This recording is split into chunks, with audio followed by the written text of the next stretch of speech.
Guide দেওয়ার সময় teacher আমার সামনে এতক্ষণ থাকে কেন? মাঝে মাঝে তো মনে হয় পারলে আমার সাথে বইসা পড়বে। যদি আমি আমার হাতের আঙ্গুল দরজার চিপায় দেই, হতে পারে আমার হাতের আঙ্গুল থেকে সুন্দরভাবে নখগুলা কেটে যাবে আর আমার ধারা নতুন এক চমৎকার আবিষ্কারের সূচনা হবে। দরজা নীল কাটার। কিরে আমাদের প্রশ্ন দেয় না কেন? কিরে ম্যাডাম কত পর্যন্ত আসছে? কিরে কিরে কিরে আর কয়দিন লাগবে? ফোন বাজতে মানে ফোন ভাইব্রেট হতে আমার সামনে দেখে ফেলি। কিরে কি হইছে? তোর ফোন বাজে ধরিস না কেন? না কই বাজে না তো। ওই যে তোর ফোন দিয়ে ধরফর ধরফর করতেছে, দেখোস না? কিরে আর কত বছর লাগবে? আমি তো বুড়া হয়ে যাইতাছি। প্রশ্ন প্রশ্ন কি আসছে? আমার সিটের পাশে অলরেডি একজন আপু বসা ছিল। আই ওয়াজ লাইক নাইস, একজন কথা বলার পার্টনার পাওয়া গেল।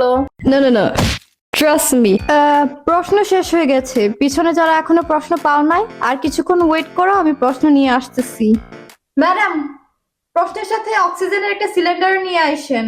আমার পাশেরটার মাথায় শ্বাসকষ্ট উঠছে। না থাক ম্যাডাম, ও মনে হয় আর নাই।